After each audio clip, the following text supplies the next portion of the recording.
Kapongo, huu ndio mwisho wako. Sali sala zako za mwisho.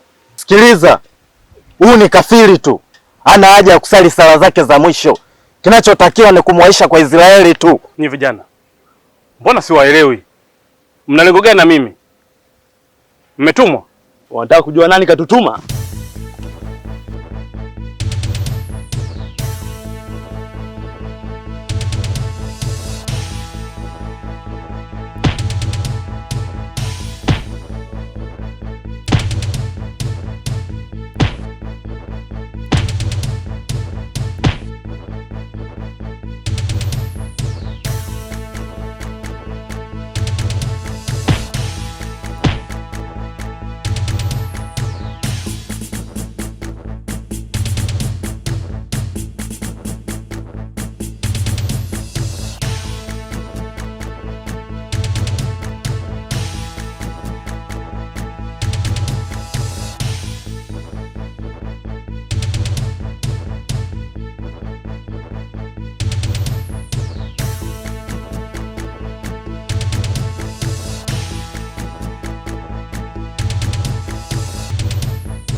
Tutapata na sisi riziki yetu, amini Mungu yupo.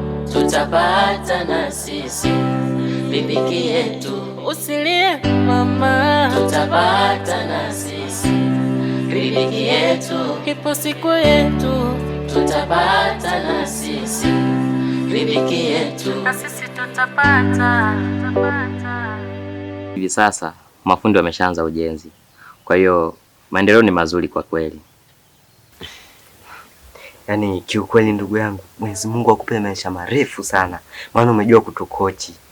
Yaani sijui hata ulikuwa wapi siku zote. Amna. Unajua kila kitu kina wakati wake. Na Mungu ndio anapanga wakati gani nyinyi mkutane. So, ili ufanye kitu kizuri, inahitajika ufanye katika wakati sahihi. Ni hivyo tu ndugu yangu. Kaka, katika maisha umekuwa zaidi ya rafiki. Kweli kama unavyosema, wakati wa Mungu ukifika, kweli Mungu anatenda. I say, tumejuana kwa muda mfupi sana, lakini matunda yake ni ya mwaka mzima. Basi sawa. Tuko pamoja, ila nilikuwa naomba tuonane baadaye, maana mimi bando linakata hapa. Basi sawa. Tupo pamoja ndugu yangu. Naombea sana kwa Mungu marafiki zangu. Kila kitu chao kiende sawa. Wasije wakakutana na majaribu mengine.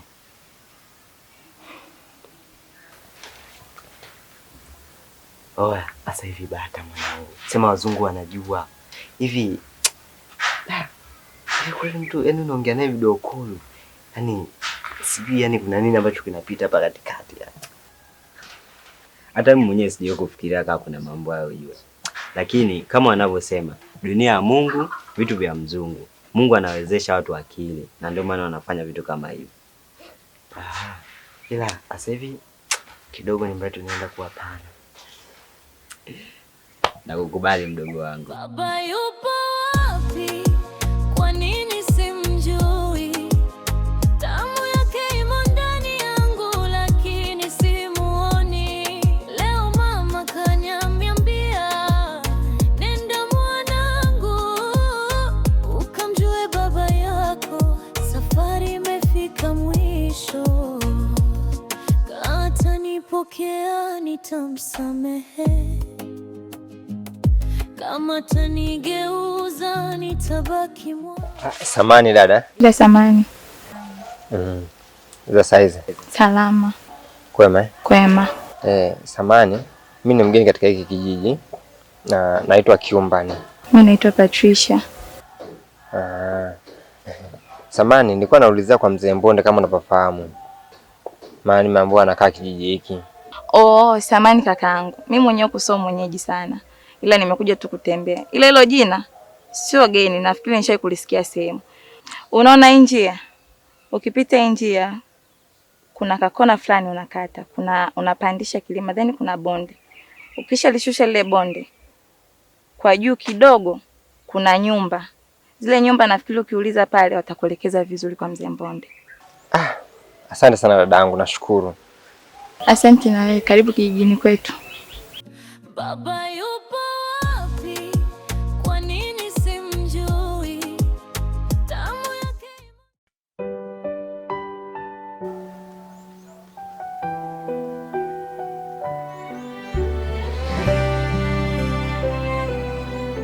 Ndio boss. Eti nini? Mimi nilidhani ukinipigia simu nitapata majibu ya kufurahisha. Boss, huyu mtu uliotuagiza ni hatari sana. Hivyo tulikuwa tunaomba japo tujipange walau kwa siku moja tu, ili mradi tuweze kukamilisha kazi yako. Sasa kwenye kupiga kuna kupigwa, usitegemee kupiga tu. Kwa hiyo ulifikiri nikukutuma unaenda kukamata kuku, si ndio? Hakuna kupiga bila kupigwa, lakini la kujitahidi ni upige wewe, sio upigwe. Sawa bosi, nimekuelewa kwa hilo. Tutakamilisha kazi yako, usiwe na shida kuhusu hilo. Sawa, nafasi naweza nikawapatia, lakini kabla ya hapo kwanza naomba tuonane. Sawa.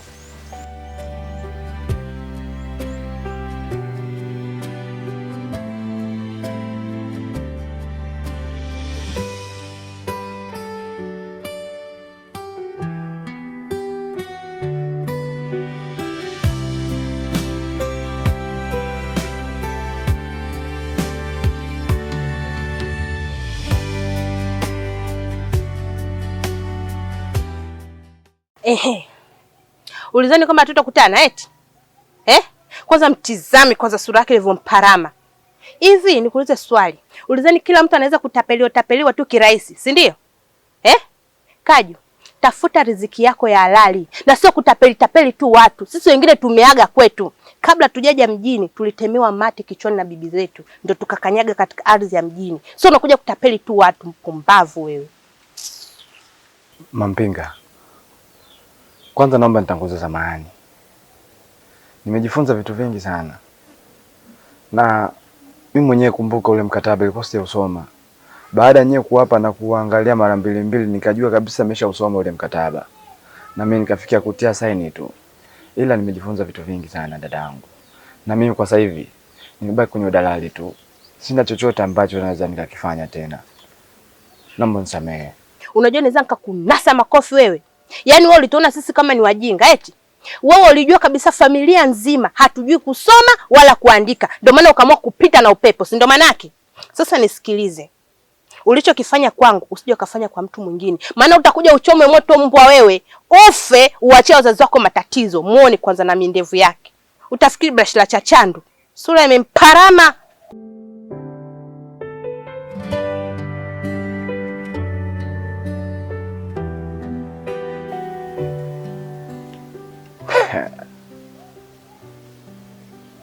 Ungejichanganya tena uniamini. Ndio ungejua kwamba Kaju ni nani. Na kule nyuma Nondo mimi sirudi. Ni mzee wa kujisapia kijijini tu.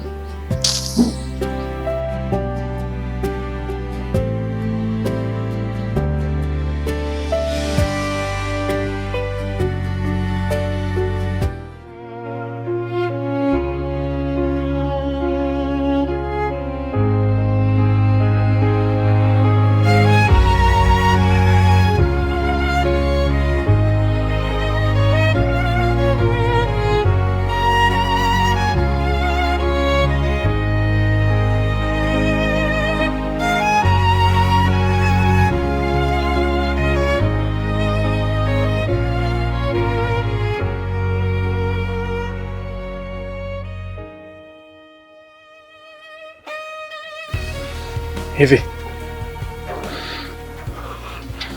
ni nani ambao mwatuma wa vijana? Na ni nani ambao yupo nyuma hii tukio?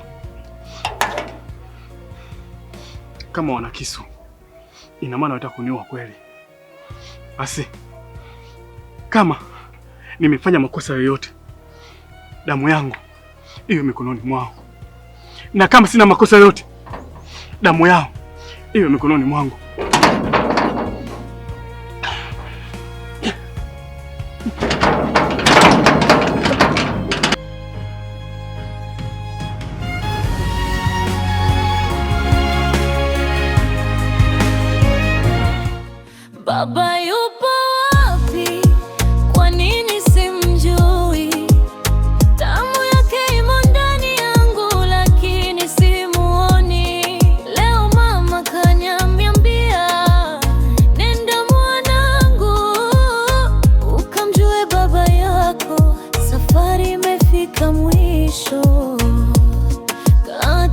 Ukipokea Dada samani. Bila samani. Habari. Kwema za uzima. Samani, nilikuwa nauliza kwa mzee Mbonde. Maana nimetokea huko juu. Wameniambia nikifika huko bondeni nijaribu kuuliza. Sasa sijajua hapa ni sehemu gani. Kwa mzee Mbonde. Unaona ili bonde lipoishia? Ndio. Ni nyumba tu za hapo juu. Umeshafika kakaangu. Kwa hiyo nikipandisha tu ile bonde kwenye nyumba ya kwanza nitakutana nayo kwa mzee Mbonde. Asante sana dadangu. Unaonekana mgeni kijiji hiki. Ndio, mimi nimetokea Dar es Salaam. Basi karibu kwetu. Asante. Baba yupo wapi? Kwa nini siminjui? Damu yake imo ndani yangu lakini simuoni. Leo mama kaniambia. Umeona? Nilikwambia uende duka gani? Soma hapo. Twende ndani.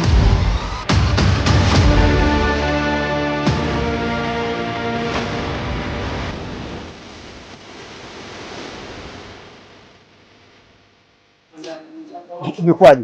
Mimi nakutuma vifaa ambavyo ni vizuri ambavyo huko vinapatikana. Unakuja kuniambia sasa. Sasa mbona tena unanipokea wakati haukuwahi hata kuniambia? Hakuna sehemu nyingine ambayo inapatikana vifaa kama click accessories, charger, headphone na vingine vingi ambavyo vinahitajika kwenye simu. Nasemaje? Nisije kusikia au kuona umetenda kuchukua kifaa mahali kingine zaidi ya click accessories. Basi sawa. Hapa nimeshapigwa. Ina maana hapa napata chaja, hizi headphone, kila kitu napata, si ndivyo? Basi mimi nitakuwa mteja wa kwanza hapa. Hivi ndivyo original. Kawaambie na wenzao kwamba vinapatikana mtaa wa Masasi na Msimbazi.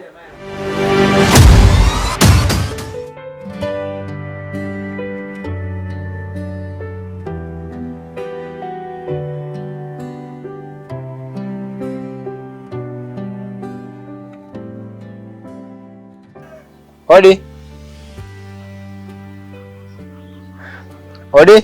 Karibu. Karibu. Karibu baba. Asante. Bibi, shikamoo. Marhaba, hujambo? Asante. Samani. Mimi nimetokea huko bondeni huko. Wamenielekeza kwamba huku ndo kwa mzee Mbonde, sio ndo hapa nimepapatia. Hapa umefika ndo nyumbani kwa mzee Mbonde hapa. Mimi naitwa Kiumbani. Sasa nilikuwa namtafuta mzee Mbonde. Maana ni babu yangu. Ni kweli kabisa, babu yako anaishi hapa, anaitwa mzee Mbonde. Wewe ndio Kiumbani? Karibu mjukuu wangu, umefika. Karibu kiti.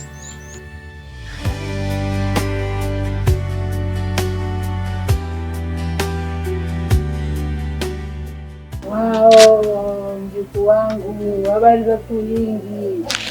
Ya kuona siku nyingi mjukuu wangu, ni miaka mingi hasa nimefika hapa, lakini Mungu ni mwema, amekuongoza hadi leo umefika hapa.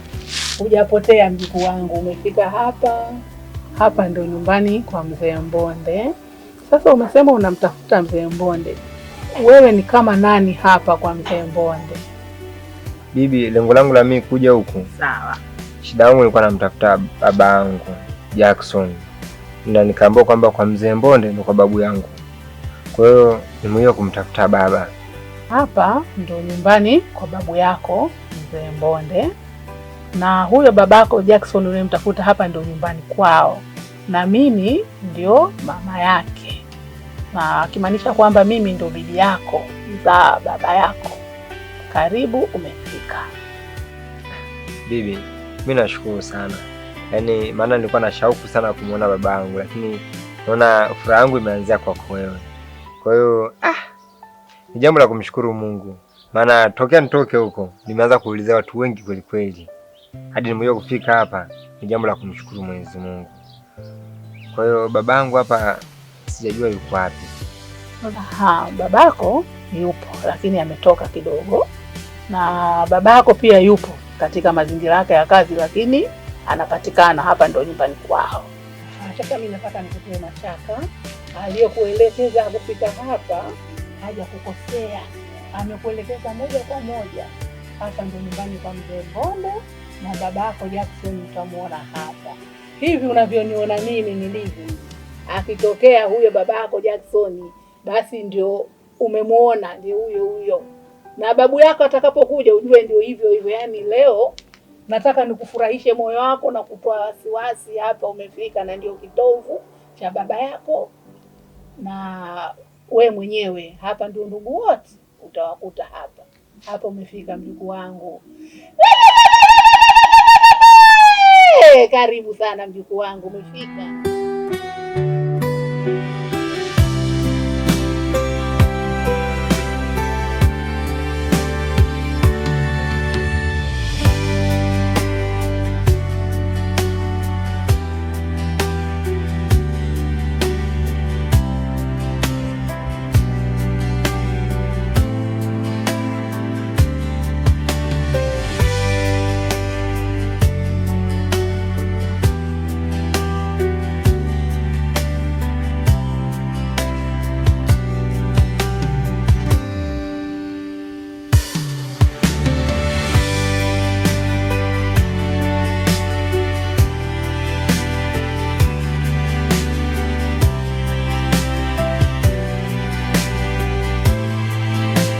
Nimewatuma mkafanye kazi, lakini hamjatekeleza. Hivi mnachonitakia ni nini? Nataka nikose uhuru Maana niliyetaka mumuondoe ni kwamba ni adui yangu na popote atakaponiona anaweza kanifanyia kibaya zaidi. Sasa niwaambie tu neno moja. Mtu yeyote ambaye anacheza na uhuru wangu au tuseme uhai wangu, mara nyingi huwa sitaki kumwacha salama. Boss, tungeomba utupe japo last chance ili tuweze kukamilisha kazi kama vile unavyohitaji tukamilishe na si vinginevyo. Lakini boss, nilikuomba utupatie muda kidogo ili tukumfuatilie huyu jamaa na tujue movement zake. Hata tukija kuanza kazi tunajua tunaanzia wapi boss. Last chance. Utaongeze muda kidogo. Yote hayo mnayatamka leo hii, lakini siku ile niwape robo 3 ya malipo tuliyokubaliana. Kwa kuwa mshayapokea sasa, mshakuwa huru, mnajipangia wenyewe kuifanya kazi kwa muda, si ndio? Hapana boss. Tungeomba utupe japo 1 day ili tuweze kukamilisha kazi yako. Sawa. Hii ni safari nyingine, naomba nafasi. Nawapa hiyo siku moja. Lakini kumbukeni kwamba simba aliyejeruhiwa akirudi kwa mara ya pili naye anataka kujeruhi au kuua kabisa. Sasa ole wenu. Kikawaida wanasema hivi, kiapo cha kamanda ni kwamba kazi iliyomshinda ni ile ambayo imemuua. Nilitaka nione kwamba kama mmeshindwa na kazi muwe mmeshakufa. Sasa basi, leo nimewasamehe, ila nafasi ya msamaha mwingine tena endapo mtashindwa haipo. Naweza mkaondoka. Naomba hiyo kazi ishe. Sawa boss.